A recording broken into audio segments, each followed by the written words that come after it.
Shut up and don't say a word. The voice was high-pitched, trembling, but it cut through the silence like a knife. Jonathan Miller, millionaire CEO of Miller Industries, froze mid-step, key in hand, standing beside his sleek black BMW, and the voice had come from inside the car. He leaned in slowly, squinting into the dim interior, and there she was, a little black girl, maybe 7 years old, huddled in the back seat. Her clothes were worn, her eyes wide, and her voice just a whisper. "They're listening." She nodded toward the glass tower of Miller Industries. "Your partner and his blonde wife, they said you'd be here now." Jonathan's heart kicked in his chest. Marcus Williams, his business partner for 15 years, and Diana Foster, his trusted executive assistant, had been with him through everything. He had no reason to doubt them. "How did you get into my car?" he asked carefully, sliding into the driver's seat without sudden movements. "Cleaning lady left it open. I hid. I heard them upstairs. They said tomorrow. You won't own anything anymore."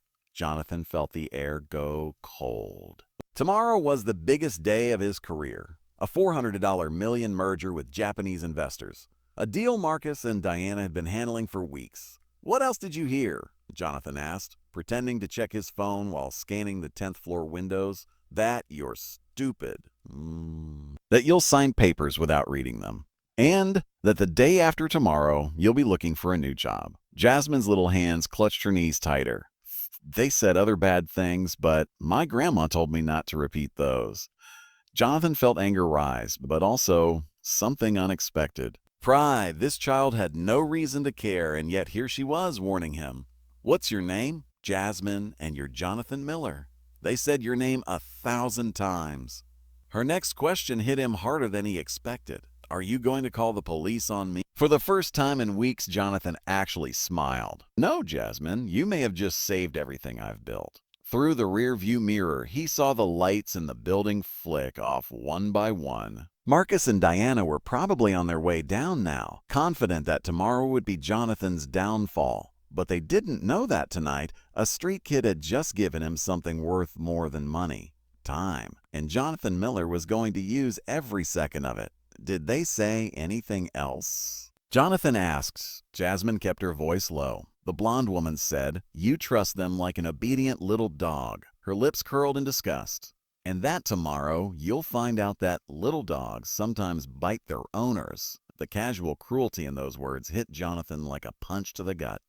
15 years of partnership, 10 years of trusting Diana with everything. And in their eyes, he was just a pet. "Where do you live, Jasmine?" She shrugged, a movement too old for her small frame. "Nowhere in particular. Sometimes the shelter, sometimes the street. Depends if there's room. Or if the boys aren't too annoying." Jonathan stopped at a red light, studying her in the glow of the dashboard. "Why tell me this? You don't even know me." Her eyes flashed with a wisdom that didn't belong to a 7-year-old. "Because I know what it's like when people treat you like you're invisible. They talked about you like you're stupid, like you're nothing." Her voice hardened. "My grandma always said, when you see someone getting stepped on and you can help, you help, because next time it could be you." The light turned green, but Jonathan stayed still for a moment, the lesson sinking deep. Scene. 20 minutes later, a near-empty diner. Neon hums. Jasmine devours a hamburger while Jonathan stirs cold coffee. Jonathan's phone buzzed. A message from Marcus. "Ready for tomorrow, buddy?" "The Japanese are going to love our proposal. You're going to retire rich." Jonathan turned the screen toward Jasmine. She smirked. "He's got some nerve, lying to your face and smiling while he does it." Jonathan's thumbs danced across the screen, replying with fake enthusiasm. Marcus had always been like that. Charming, convincing, dangerous. Another buzz. This time from Diana. "Jonathan, I've reviewed the final contracts. Everything's perfect for signing. Trust me, as you always have." The coldness wrapped in faux affection made his stomach churn. Diana had been more than an assistant. She had been the gatekeeper of his life. She knew his schedule, his passwords, his fears. "Do they know things about you?" Jasmine asked, licking ketchup from her fingers. Jonathan's voice was flat. "They know everything. Bank passwords, company accounts, where I keep every important document." The weight of it sank in. Years of access. Years to prepare for this betrayal. Jasmine leaned back, chewing thoughtfully. Yeah, but you've had years of stuff on them too, right? Jonathan froze, glass halfway to his lips. She was right. 15 years with Marcus, 10 years with Diana. He knew their secrets just as well as they knew his. And tomorrow, those secrets might be the only thing that could save him. Marcus' voice echoed in his head. Sign where Diana tells you. He thought of the secrets locked away in his memory. Marcus' private meetings with competitors. Meetings Marcus was certain no one had seen. Diana's a regular bonus system that funneled company funds into her own accounts. The emails Jonathan had accidentally opened. The whispered conversations they thought he hadn't overheard. You've got a sharp mind, Jasmine, Jonathan said quietly. She dabbed her hands on a napkin. When you have nothing, you learn to notice everything. Her eyes locked on his. They think you're stupid, but you're not, are you? Jonathan felt a flicker of something he hadn't felt in months. Hope laced with steel. No, I'm not. His phone rang, Marcus. His phone rang, Marcus. Jonathan answered with a smile in his voice. Jonathan, glad you picked up. Diana and I are wrapping the final details. You resting well? Big day tomorrow. I'm great, Marcus. Can't wait to see how it all unfolds. It'll be perfect. Trust me, we've handled everything. You just show up and sign where Diana tells you. The arrogance in Marcus' tone was almost satisfying. They really believed he'd walk in blind. After the call, Jasmine studied him. You're planning something. Your eyes, they're different. Jonathan didn't answer. He didn't need to. Every fake smile, every false reassurance from the past few months had just snapped into place. Marcus and Diana hadn't just betrayed him. They'd underestimated him, and that was about to be their undoing. Jonathan stood still for a moment, watching Jasmine sleep on the couch curled beneath an old blanket. One night, that's all it had taken for her to change the entire trajectory of his life. His phone buzzed. 6:15 a.m. A message from Diana. Good morning, boss.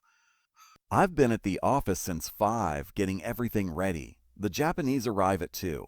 Just trust me and sign where I tell you. Jonathan almost laughed. The same woman who was working overtime to strip him of everything was still playing the part of the loyal right hand.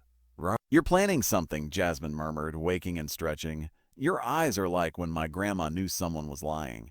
Jonathan leaned against the doorframe. I need your help, Jasmine. Can you go back to the building today and listen, see what else they're saying? Jasmine sat up, her expression suddenly serious. If I go back, you'd better be ready to use what I find. Jonathan's voice was calm, but his eyes told a different story. Oh, I'll use it, and when I do, they won't see it coming. That's dangerous. I know. Jonathan's tone was steady. That's why I'm paying someone to protect you. He'd already made the decision sometime during the sleepless hours of the night. Cut 2. Jonathan on the phone. Gabriel Torres, he said into the receiver, private investigator, used to work for me. The best. Gabriel answered on the second ring, voice deep and familiar. Jonathan, well, this is a surprise. I thought you'd forgotten me after they canned me last year. Jonathan's jaw tightened. Marcus and Diana had claimed budget cuts when they'd asked Gabriel. Now he saw the real reason. Gabriel was too smart, asked too many questions.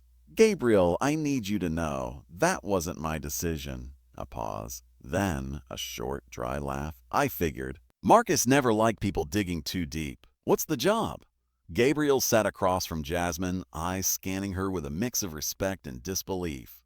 45, former cop, the kind of man who had scars on his hands and an instinct for trouble. So let me get this straight. This little detective here uncovered a $200 million corporate conspiracy? Gabriel shook his head slowly. Kid, you've got a gift.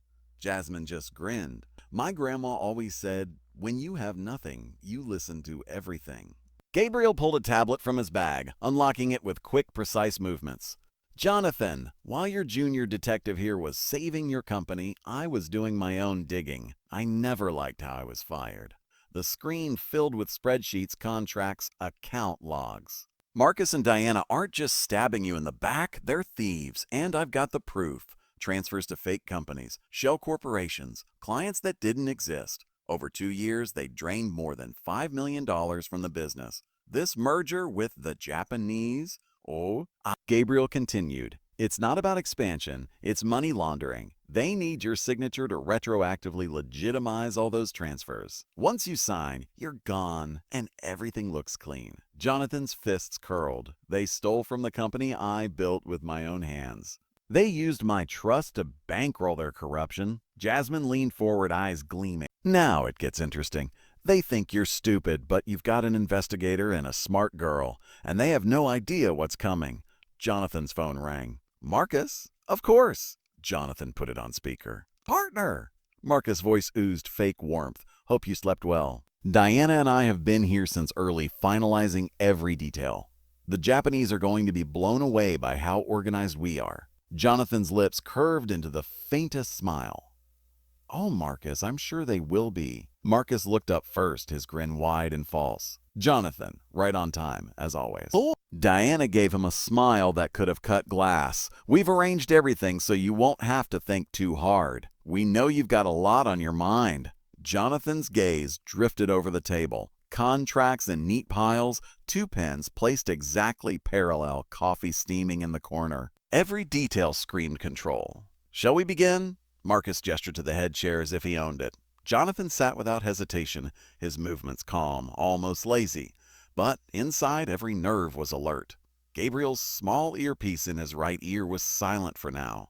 Across the hall, Jasmine was tucked into a supply closet with Jonathan's phone recording through a crack in the door. Diana slid the first document toward him. This is the merger agreement, just your signature on the last page. Jonathan picked it up, letting his eyes skim the text. He didn't need to read it. Gabriel had already shown him the hidden clauses that would strip him of ownership and absolve Marcus and Diana of every crime. Impressive work, Jonathan murmured, his voice warm but unreadable. We do our best, Marcus said, leaning back. And after today, Jonathan, you can retire without a care in the world. Jonathan tapped the contract with a finger. Before I sign, there's one thing I want to be sure of. This is everything, yes? All the paperwork for the merger? For the merger? No hidden documents I haven't seen? Diana laughed lightly. Jonathan, you've known us for years. We'd never hide anything from you. Across the earpiece, Gabriel's low voice crackled. Perfect. Keep them talking. Police are on their way. Jonathan set down the pen, folded his hands, and met Marcus's eyes. You're right. I have known you for years.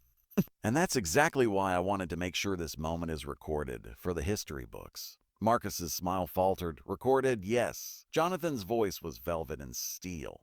You see, I've learned something over the years. The most dangerous person in the room isn't the loudest. It's the one who listens and waits. Diana's hand froze over her coffee. Cut to hallway outside. 2 uniformed officers stepped out of the elevator. Gabriel greeted them quietly, handing over a sealed envelope of evidence. One officer nodded and moved toward the conference room door. Inside, Jonathan leaned back in his chair, finally allowing the smallest of smiles. Now, Marcus, Diana, why don't you tell me again how this merger works? But this time, for the nice gentleman who just walked in behind you. Marcus's own voice followed on the recording, dripping with arrogance. We'll be in Tokyo next week. By the time the papers hit the courts, Miller Industries will be ours. Jonathan will be finished. The sound cut, leaving only the hum of the projector fan. Marcus's jaw tightened. This is illegal. No, Marcus. Jonathan cut in, his voice calm but lethal. What's illegal is everything you've been doing for the past 2 years. The 2 federal investigators stepped forward, badges flashing in the bright conference room light. Marcus Grant, Diana Rios, you are under arrest for wire fraud, embezzlement, and conspiracy to commit corporate theft. The Japanese delegation, who had arrived silently during the exchange, stood by the doorway watching the scene unfold. Mr. Yamamoto, the senior representative, fixed Marcus with a glare that could have cut granite. We do not do business with thieves. Diana's knees buckled, the folder sliding from her hands to the carpet with a dull slap. Cuffs, one of the agents ordered. As the metal clicked shut around their wrists, Marcus twisted toward Jonathan. You think you've won? You'll regret this. Jonathan leaned in just enough for only Marcus to hear. No, Marcus, the only thing I regret is trusting you for as long as I did. Gabriel closed the laptop and collected the files with the precision of a man who had waited for this day. Jasmine, standing proudly beside the social worker, gave a small wave toward Diana. Guess you'll have to look for another job now. Jonathan couldn't help the faint smile that touched his lips. For 15 years, he had been the lamb in the room. Patient, quiet, trusting. But today, the fangs had shown. As the agents led Marcus and Diana out, Mr. Yamamoto stepped forward, bowing slightly. "Mr. Miller, I believe we should talk about a different kind of partnership." Jonathan straightened his shoulders. "One built on trust," he said. "The only kind worth having. Nay, worth having." And as the door closed behind the traders, Jonathan felt the company and himself breathe again. 6 months later, Jonathan stood in his new office, 20 floors above the city, glass walls framing a skyline that stretched to the horizon. The air felt different here, cleaner, lighter. No ghosts of betrayal lurking in the corners. Miller Industries had not only survived, it had thrived. The Japanese had quietly distanced themselves from the scandal, but 3 other multinational firms had stepped forward within weeks, offering partnerships that were bigger and more lucrative than anything Marcus or Diana had ever dreamed of. Jonathan's phone buzzed with the latest quarterly report. Profits up 42%. No more siphoned accounts. No more fake contracts. No more leeches. And yet, despite the victory, his mind kept drifting back to one question, the one that had been nagging him since that day in the conference room. What makes a 7-year-old risk everything to save a stranger? It wasn't normal. Jasmine had shown courage most adults never muster. She had stepped into danger without hesitation, not for money, not for recognition, but for something else. Something deeper. The knock at his door pulled him from his thoughts. Gabriel stepped in, looking the same as ever. Slightly rumpled suit, sharp eyes, and a smirk that suggested he'd just uncovered another secret. "I found your answer," Gabriel said without preamble. Jonathan leaned forward in his chair. "About Jasmine?" Gabriel nodded. "You were right. There's more to her story than she told us, and it starts long before the night she overheard Marcus." Jonathan's pulse quickened. "What are you saying, Gabriel?" Gabriel placed a slim, worn envelope on the desk. "I'm saying, and you need to read this. And when you do, you'll understand why she risked everything, and why she might not be a stranger after all."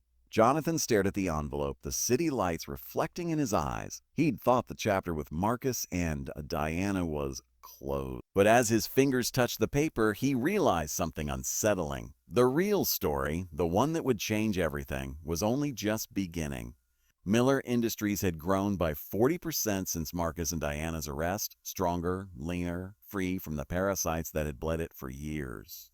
Gabriel stepped into Jonathan's office, a sleek leather briefcase in hand and a rare smile tugging at his face. "Latest news on our old friends," he said, setting the case down. "Marcus, sentenced to 12 years in prison. Diana, 8 years. All assets seized. Their homes, cars, everything liquidated to compensate the company. Oh, and their lawyers dropped them after finding out they tried to bribe witnesses." Jonathan allowed himself a quiet smile. Not gloating, not vindictive, just satisfied. Justice done. "And the other victims?" Jonathan asked. 7 more businessmen," Gabriel replied, flipping open a folder. "All defrauded in the last 5 years. They're suing and getting their money back. Turns out Marcus and Diana's scheme was much bigger than we thought."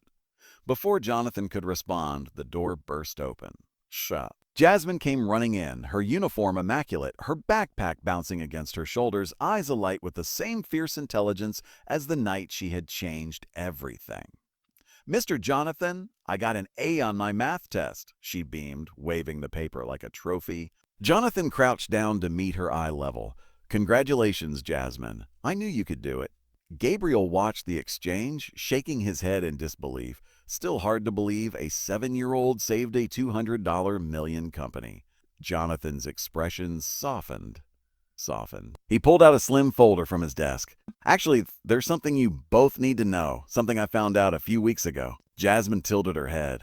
"What is it?"